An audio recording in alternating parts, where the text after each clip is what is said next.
in this video.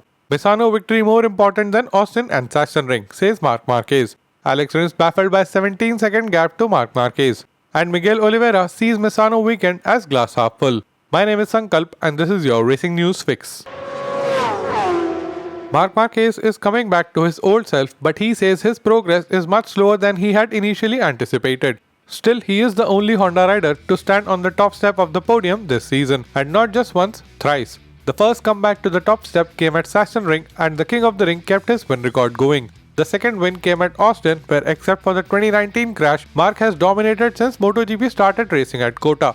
Importantly, both of these tracks are anti-clockwise, where Marc has been traditionally super strong, and with his compromised right shoulder, minimize his physical limitations. That's why for Marc, the win at Misano was a bigger milestone than taking the victory in Germany and America. Yes, Jack and Pecco crashed ahead of him, but the 9-second advantage over the rest of the field with 4 laps to go showed the pace advantage he had over the rest. A very happy Marc said, "I'm really happy today, obviously. I'm happy for me and I'm happy for Repsol Honda team because we finished first and second. It is important for the entire HRC staff, but especially because we won in a right corner circuit. This was one of my targets and I already said on Thursday in the press conference that I would like to finish on the podium here or at Portimao."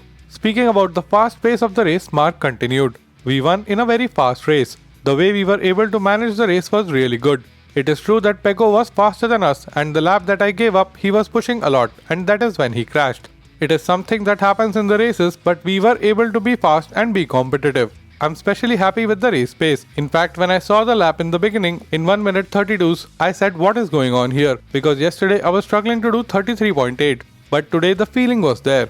For me to win a race like flag to flag or wet conditions, okay, it's a victory, but to win a race the way we did following Pecco, who was really fast in this track and in a right corner circuit, is something really nice and really important to myself." After starting the race from P13, Alex Rins recovered to P6, which on paper looks like a very decent result, and thanks to the crash of Jorge Martin, he even managed to gain 1 place in the overall standings. However, Rins is more concerned by the huge gap to Marc Marquez. Describing his race, Alex said, "I gave 100%, but at the beginning I had big problems overtaking the other riders with the fresh tires. Lap after lap, it got better. I found my rhythm, but it wasn't an easy day." Further speaking about the 17-second gap to the winner of the race, Rins continued, "Marc finished more than 17 seconds ahead of us. We have to work hard to eliminate these deficits. I don't know where we need to start, but we do have to work. Of course, I always want to overtake the next rider who was riding in front of me. I don't think that I just wanted to finish the race. I wanted to fight, but it wasn't easy." And since returning from the summer break, KTM and especially Miguel Oliveira have been going through a rough patch. KTM started focusing their resources on the 2022 bike, which meant that the problems of the current RC16 remained as they were, and Miguel Oliveira suffered from his wrist injury more than he initially thought, and on top of that, a pointless streak destroyed him mentally.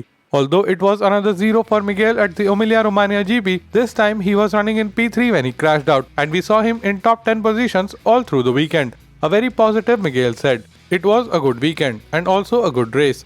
Unfortunately, I couldn't pull it off and finish the race. At the end of the race, it got really complicated.